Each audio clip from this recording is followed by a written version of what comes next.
Baiklah, Assalamualaikum warahmatullahi wabarakatuh. Sebelum memulai, saya ada pantun nih. Jangan lupa untuk bilang cakep ya. Jalan-jalan bertamasya, singgah sebentar memetik bunga akasia. Perkenalkan, saya Elsa Dwi Tasya, Prodi Pendidikan Bahasa dan Sastra Indonesia. Baiklah, langsung saja nih saya masuk ke pembahasannya, yaitu menganalisis kurikulum berbasis buku teks. Buku teks apa sih yang saya analisis? Saya menganalisis buku teks cakap berbahasa Indonesia, kurikulum Merdeka, terbitan Yudhistira, untuk jenjang SMP atau MTS kelas 7 yang ditulis oleh Devita Ekawati dan Indah Bukir Setiarini dengan 245 halaman. Tentunya buku ini memiliki banyak informasi yang bisa didapatkan. Oleh karena itu, saya tertarik untuk menganalisis buku ini. Untuk menilai buku ini apakah layak atau tidak, itulah tujuan yang akan saya capai, untuk melihat isi bukunya sesuai dengan aspek teori yang saya gunakan. Apakah nanti hasilnya layak ataukah tidak layak. Teori yang saya gunakan yaitu teori Greene and Petty yang menganalisis buku itu melihat kualitasnya dari 10 aspek. Tetapi saya hanya mengambil 5 aspek saja atau separuhnya. Yang pertama yaitu buku teks haruslah memuat ilustrasi yang menarik para siswa yang memanfaatkannya. Yang kedua, buku teks haruslah mampu menstimulasi, merangsang aktivitas-aktivitas pribadi para siswa yang mempergunakannya.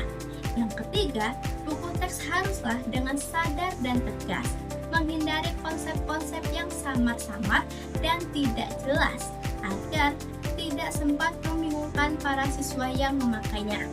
Yang keempat, buku teks haruslah mampu memberi pemantapan penekanan pada nilai-nilai anak dan orang dewasa. Yang kelima, buku teks itu haruslah dapat menghargai perbedaan-perbedaan pribadi para siswa pemakainya. Artinya, dengan memenuhi kelima aspek teori Greene and Petty, buku ini dapat dikatakan layak. Data analisis buku ini juga saya peroleh dari hasil angket yang saya berikan ke grup WhatsApp SMP IT Al-Qudwah dengan 10 orang sampel yang akan saya tanyakan apa jawaban dari hasil penelitian saya.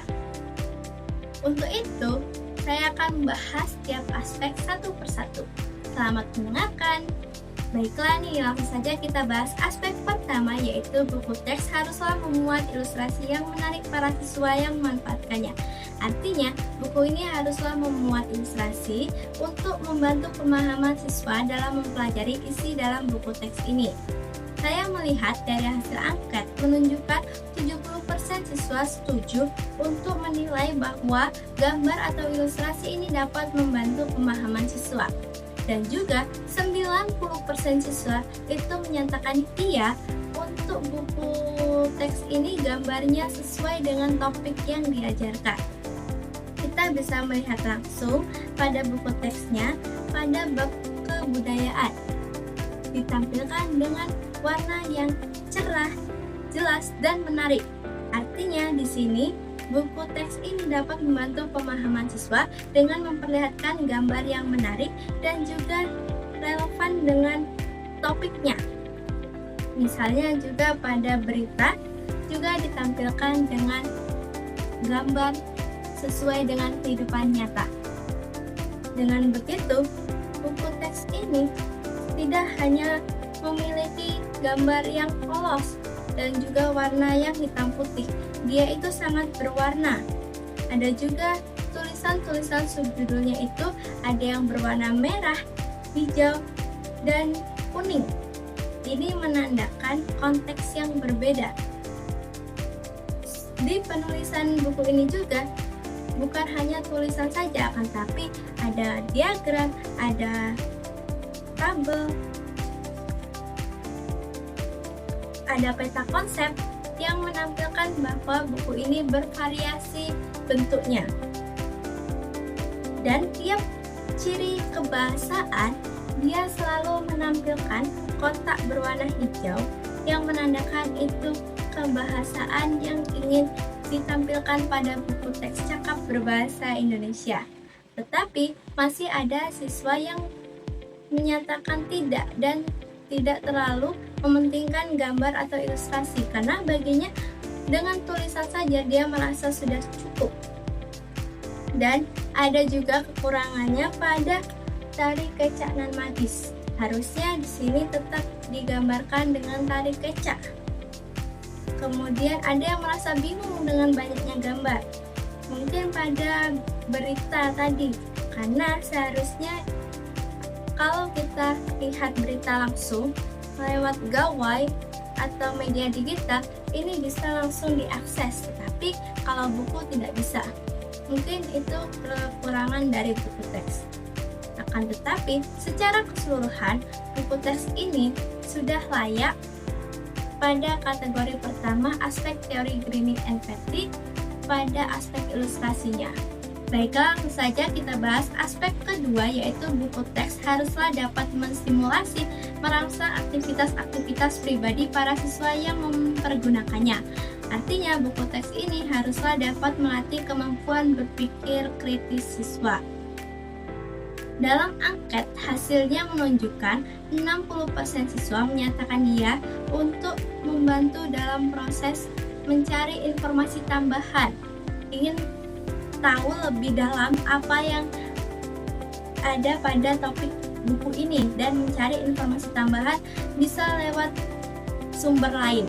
Kemudian juga ada 60% siswa menyatakan buku ini mendorong mereka untuk mencari solusi baru terhadap penyelesaian tugasnya.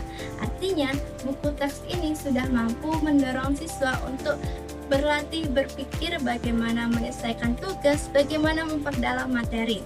Kita bisa lihat langsung bahwasanya pada buku teks ini terdapat asesmen pembelajaran. Bukan hanya soal susah semua, akan tetapi dia bertingkat mulai dari soal pilihan ganda, soal pilihan ganda kompleks, soal menjodohkan sampai soal isian. Pada buku ini juga setelah dikasih contoh pastinya juga ada soal isian atau soal singkat yang harus dijawab atau didiskusikan. Dengan begitu, menurut saya buku teks ini bisa menstimulasi siswa dalam merangsang pola pikir mereka.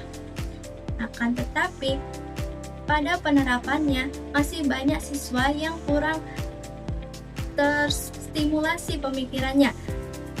Dan juga di sini harus butuh dorongan dari guru juga untuk tercapainya buku teks ini.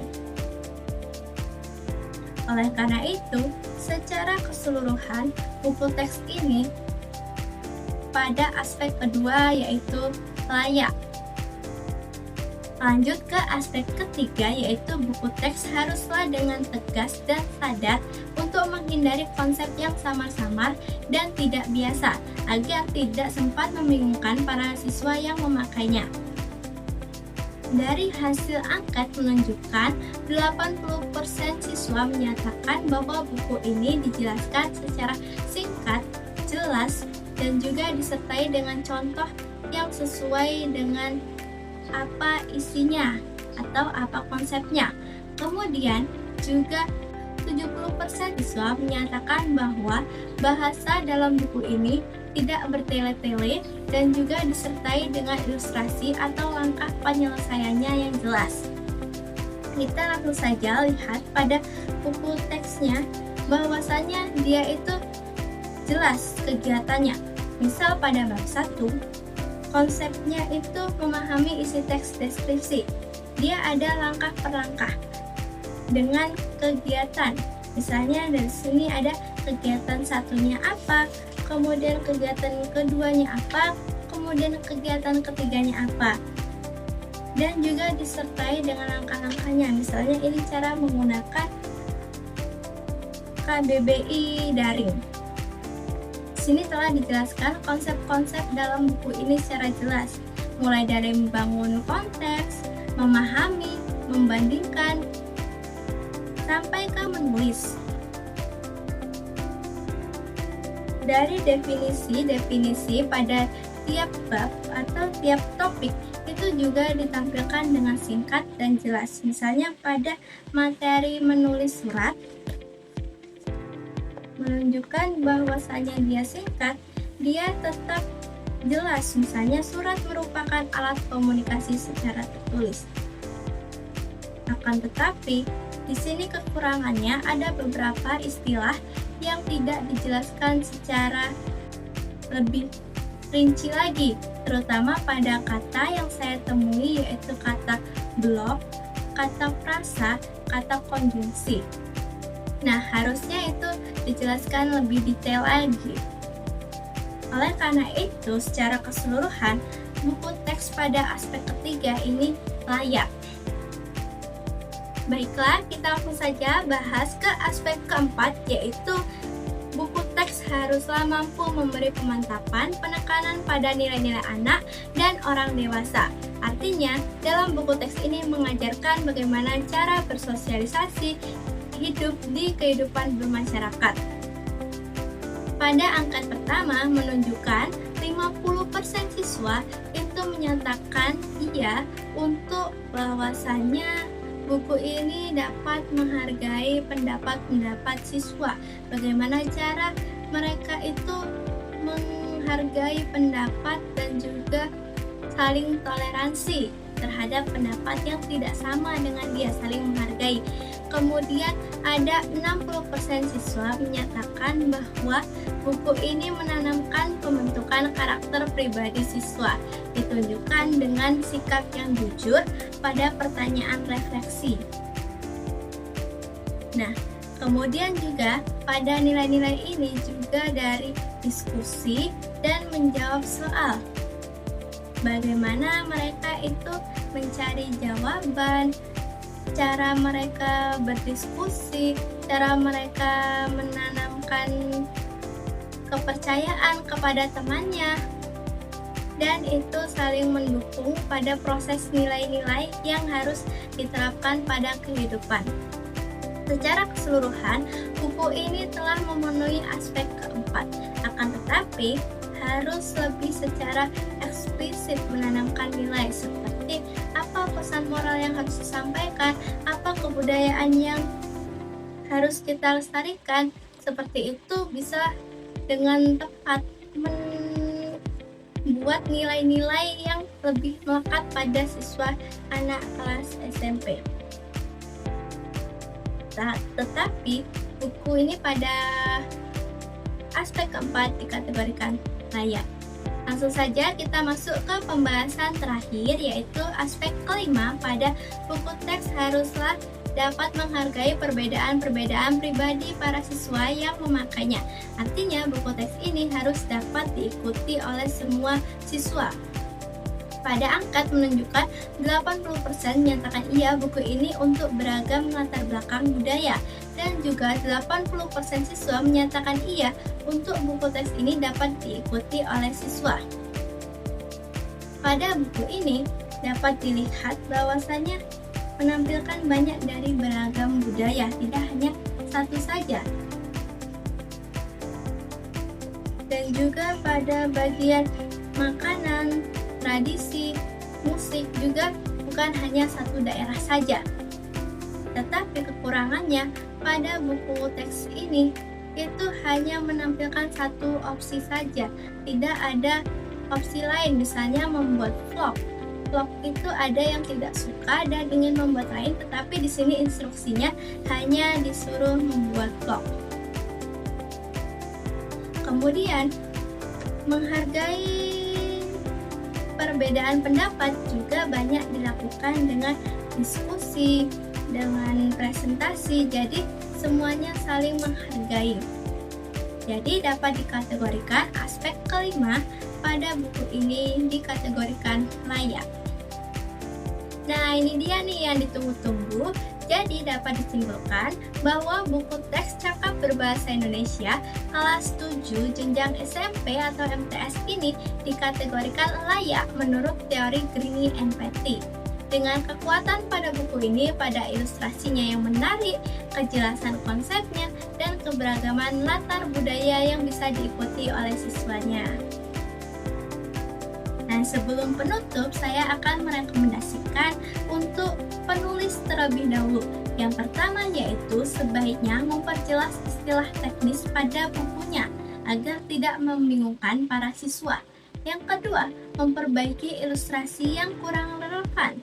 Yang ketiga yaitu menjelaskan nilai karakter secara lebih eksplisit lagi agar lebih bisa dipahami untuk siswa SMP kelas 7.